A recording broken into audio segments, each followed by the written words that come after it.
राम राम जी, आत्ममंथन में आपका स्वागत है। अब हम बात कर लेते हैं मूलांक 2 वालों के बारे में। देखो, मूलांक 2 वालों के लिए क्या रहने वाला है स्प्रेड में समझ लो अच्छी तरह से। अच्छा है तो आगे बढ़ जाओ, नेगेटिव है तो मैं हूं ना, आपको मोटिवेट कर रही हूँ, समझा रही हूँ, बता रही हूँ किस तरह से आपने आगे बढ़ना है। देखो, आपने करना क्या, चीज़ों को अंडरस्टैंड कर लो। उपाय बता देती हूँ, गुरु मंत्र बता रही हूँ आपको। उसके बाद मित्र शत्रुओं को हैंडल कैसे करना है वो भी आपको बता रही हूँ। ठीक है, अपना प्रश्न भी आप चाहो तो भेज सकते हो। ठीक है। अब जो बच्चों ने मुझे, मेरे को मालूम नहीं है अब उनका कौन कौन सा मूलांक है। जिन भी बच्चों ने मुझे मैसेजेस भेजे हैं, जब मैं नहीं थी, वृंदावन गई हुई थी तो मैं वीडियोस नहीं भेज पाई, तो मुझे लगता है वो काफ़ी कंसर्न्ड रहते हैं, बच्चे बहुत अटैच्ड हैं और वो हर बार मुझे पूछते हैं। तो उन सभी बच्चों को मोस्ट वेलकम। ठीक है, आप लोग अपने प्रश्न भेज दो, एक एक करके मैं आपके प्रश्नों के उत्तर दे दूंगी। तो उन बच्चों को मालूम है कि वो कौन कौन से बच्चे हैं जिन्होंने मुझे मैसेज भेजे हुए हैं। उनको मालूम है, वो अपना प्रश्न बेझिझक मुझे भेज सकते हैं। ये आप लोगों के लिए मेरी तरफ से एक थैंक्स है कि आप लोग मुझे एटलीस्ट पूछते हो कि भाई हाँ, आपने वीडियोस नहीं दी हैं, क्या बात है, क्या दिक्कत है, गुरु माँ आप ठीक तो हो, आपकी तबीयत ठीक तो है। Thank you so very much. तो आप लोग अपने प्रश्न ज़रूर भेजना। अब मंडे की बात कर लेते हैं। मंडे वाले दिन मुझे ऐसा लगता है यहाँ पे कुछ ना कुछ स्थिति इस तरह की बनती हुई दिखाई देती है कि कोई है जो आपके लिए सब काम कर रहा है। देखो, अगर कोई आपके लिए इतना कुछ कर रहा है तो आपका फर्ज बनता है ना कि आप भी उसके साथ अपनी बातें जो है शेयर करो। ठीक, यहाँ पे उसके साथ शेयर करो अपनी बातें, उससे बात करो। कोई है जो आपसे उम्र में छोटा है, ठीक है, अब लड़की भी हो सकती है, लड़का भी हो सकता है, ठीक है, उसके अंदर मैं वो कुछ नहीं कह रही हूँ, लेकिन यहाँ पर कोई है जो आपके लिए कुछ ना कुछ ऐसा रास्ता निकालता हुआ दिखाता है कि आपको पैचअप कराएगा। ठीक है, कोई भी दिक्कत कहीं आ रही है तो आपके लिए वो भी फायदा वो करवाएगा।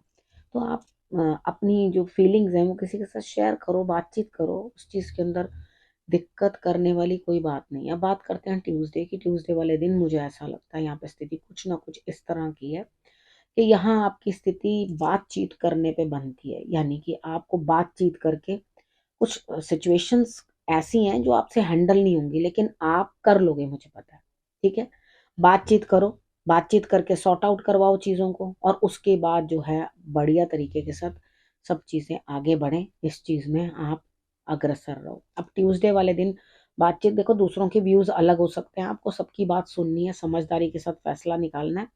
और आई नो आप बहुत अच्छी तरह से ये काम मंगलवार वाले दिन कर लोगे। तो हनुमान जी की आराधना आपके लिए बड़ी ज़रूरी है।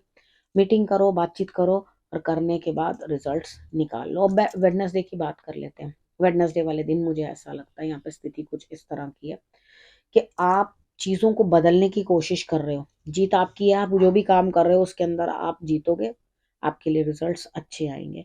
अब यहाँ पे चीज़ों को जो है आपको परिवर्तन करना है, बदलाव करना है, चीज़ें चेंज करनी है आपने, तो उसमें टाइम लगेगा। अभी तो आपने शुरुआत की, अभी तो पार्टी शुरू हुई है। ठीक है, तो यहाँ पर आपने वो जो शुरुआत करनी है ना वो बिगिन कर दो। लेकिन जितना आपने काम मंगलवार को किया ना उसका रिजल्ट फर्स्ट क्लास आता हुआ वेडनेसडे को दिखाई देता है, यानी कि सब काम बढ़िया तरीके से हो गया, निपट गए। अब बात करते हैं थर्सडे की। थर्सडे वाले दिन मुझे ऐसा लगता है यहाँ पे स्थिति कुछ इस तरह की बनती हुई दिखाई देती है कि आप किसी छोटे बच्चे के लिए कुछ कर सकते हो। वो आपका भतीजा हो सकता है, आपके अपने बच्चे हो सकते हैं, मतलब छोटे बच्चे फैमिली के अंदर, उनके लिए आप कुछ ना कुछ बेहतर करते हुए दिखाई देते हो।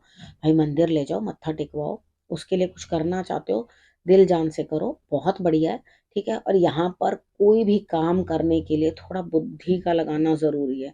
यहाँ पे ये मत करना कि हाँ, मतलब मैं अपने तर्क लगा के धर्म से विहीन बच्चे को करूँ, या उसको उस चीज़ में नहीं। देखो, तिलक लगा दो, थर्सडे का दिन है, अपने गुरु को प्रणाम कर लेना और उस बच्चे को जो है आपने तिलक धारण करा देना। अगर आपको ऐसा लगता है कि कोई भी बच्चा नहीं है मेरी लाइफ में, तो ऐसा कोई भी नहीं है। ये प्रेडिक्शन किसके लिए है, मेरे लिए तो नहीं लगती। तो यहाँ पर आपके लिए मैं बता दूं कि अगर ऐसा कोई भी नहीं है तो आप अगर कृष्ण भगवान की आराधना करते हो तो वो तिलक उनको धारण करवा देना। आपके अटके हुए काम जो है वो पूर्ण हो जाएंगे। और अगर आप हनुमान जी की आराधना करते हो तो उनको आपने वो तिलक जो है लगा देना है, ठीक है। तो यहाँ पे केसर और हल्दी दोनों मिक्स करके उसके बाद जो बचा हुआ तिलक है उसको आप अपने माथे पे भी धारण कर सकते हैं। अपने गुरु को नमस्कार करना, आपके लिए रिजल्ट्स ऑटोमेटिकली बेटर हो जाएंगे। लेकिन यहाँ बातचीत आपको करनी पड़ेगी। आप परिवार को जोड़ने के लिए जो भी कोई अपनी तरफ से आप कदम उठा रहे हो उस चीज में सफलता 101% मिलेगी।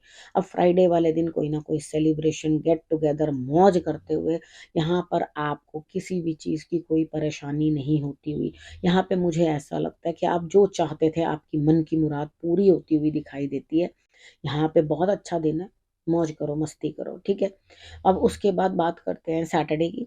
सैटरडे वाले दिन कहीं कोई काम करना चाहते हो लेकिन मुश्किल है, उस मीटिंग को फिक्स करना चाहते हो, किसी काम के अंदर हिम्मत डाल रहे हो, लेकिन यहाँ पे क्या होगा, टल जाएगा काम। आपका काम उस दिन होने वाला नहीं है सैटरडे वाले दिन।